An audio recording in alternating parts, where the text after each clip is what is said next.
surroundings and how your environment and surroundings can change you as a person and can be a very bad influence on you. So let's get started. I'm like holding the microphone, so I'm sorry if it's moving a little bit. So the first thing that I want to say is that you have to be aware of people in your environment, of people in your safe space that are not really being a good influence on you. And I know it's really hard to accept that because probably you love and care about this person, but sometimes it's just in order to move on, you need to get rid of them. And I know that sounds very fucking harsh, but it's just the truth.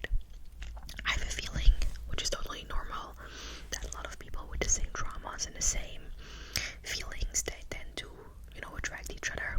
And then you have like a whole friend group of people who understand each other, and there's nothing wrong with that. But when no one in the friend group wants to move on, wants to, process the trauma, wants to heal, then these people can kind of, pull you back, and you're not gonna move on from the trauma, from the thing that you all have in common, if the other people are also not gonna do it, because then you're just kind of a friend group who's just kind of staying at the same line, like you're not taking steps forward in order to heal, because no one is doing that.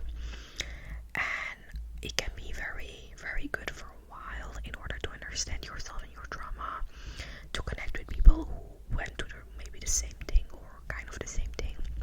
But after a while, if no one is moving on, then that's a bit of a problem.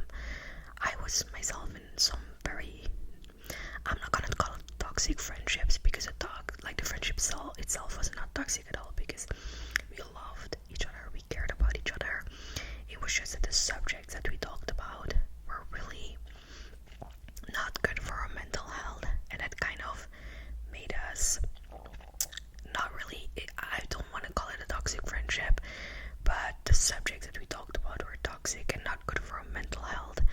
And because you find comfort in the friendship, you find comfort in the talks, you are not ready to move forward. Like, in order to move forward, you need to have people that can, push you forward and can help you.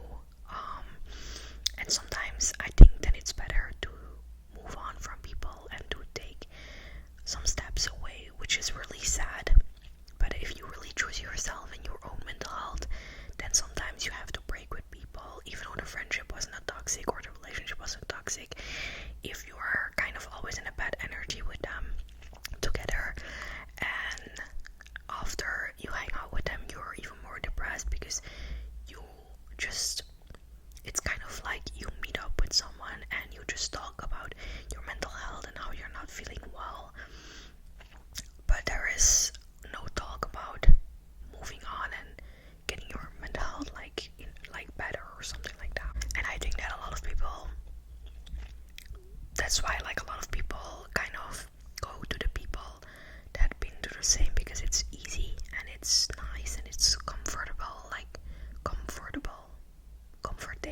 way. My English is so bad, I'm sorry. It's comfortable. Is that even how you say it? I don't know what. I think I hope you know what I mean. That you find comfort in the friendship or the friend group. And that's why a lot of people end up with bad friends, bad friend groups that are really just not a good influence on each other. Like, I know so many friend groups that literally the only thing they do together is go out and do drugs, and they think they love each other. But if we take the going out stuff and the drugs away, then I don't know if these people even care about each other. And I just find it so sad to see that those people, as an individual, they could be such a great person, and if they would be in another environment, maybe in another friend group, they would have so much potential, but they're literally wasting it by being around people that are not good for them and that are not, helping them. And the same is with parents. I have a feeling that a lot of children, they heal when they move out of the house. I myself have a way better connection with my parents. I'm not gonna say that my parents were toxic towards me, but there were definitely some problems, and now we're totally okay with each other, because I live alone and they live alone, and in vacations I'm always at home, and there was no fighting, no sometimes you just can't heal in an environment that makes you sick, and if these people are really getting on your nerves like 24/7 and you don't have space and time for yourself, it's really hard to move on. So sometimes really like changing your environment can be such a help in improving your mental health, like being alone, being with your own thoughts, but also like being away from the people that hurt you. And I think that it's really important to choose a friend group who has a good influence on you, and people that wanna influence each other to get better every day and work on themselves every day. And I have that friend group now. Like, I had so many friendships in the past that if I think about it, were literally so toxic, but in a moment I did not see it. Like, I had an ex-best friend. We literally talked about dieting and like food and losing weight like 24/7, because that was just how we coped. Like, that was a trauma that we connected at. But because we constantly talked about it, it took me way longer, in my opinion, to move on from it.